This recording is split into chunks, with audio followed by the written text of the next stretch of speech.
A lot of people feel bad about flying. I'm no different. And the thing is, I enjoy it. I enjoy flying. I love all the pomp and the faff at the airport. I quite enjoy the pat-down. I like it. The one bit I don't love is when I get onto the plane and I have to turn right and then walk through business class on my way to my bit. Because I lead a very lucky and privileged life, and this is really the only time in my life when I'm surrounded by people who think they're better than me and who can back it up.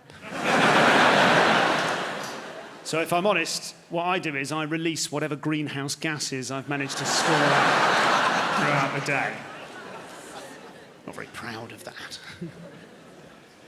But I was offered a gig recently. I was offered a gig to perform for the sustainability department of a big organisation, big company in Berlin. And they rang me up and they said, would Mr. Goldsmith like to fly business class? And I assured them, in no uncertain terms, that Mr. Goldsmith would, yes, make that happen, yes, do it now, immediately, please, yes. And if I'm totally honest, by the time I had been carried onto the plane by the pilot, gently sat down in my seat, tousled my hair, nothing overtly sexual, definitely a spark. By the time I'd been offered a champagne cocktail for takeoff, don't mind if I do, metal cutlery, because obviously terrorists can't afford business class.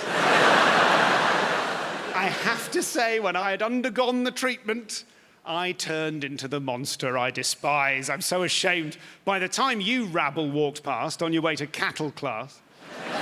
Sorry, that's what we call you. You wouldn't get it. You walked past with your laughable single piece of hand luggage. Really? I genuinely caught myself having this thought. I sort of thought out loud. I thought, maybe I have worked that little bit harder. It was awful. But I got to the show, did the show, and afterwards, one of the producers said to me, and I've checked this since in detail, it's absolutely true. One of the producers said, did you know that business class travel, business class flight, generates 3 times the emissions of regular economy class travel? And that's absolutely true. It's 3 times worse for the climate. 3 times worse the emissions, because obviously you're using more space on the plane, the seat's much heavier, all the stuff they bring for you adds extra weight, plus your pockets are full of conflict diamonds, you know. So I thought, I'm going to use that knowledge as one of my little steps in the right direction. I thought, from now on, no more business class for me. I thought I will use it as an opportunity for some climate communication. The next time I get offered business class, I will decline on climate ethics grounds, because I tell you what, flying may feel fantastic. Business class may feel sensational, but nothing feels as good, gives you so much internal prestige as walking through business class, knowing that you were offered it, but declined on climate ethics grounds.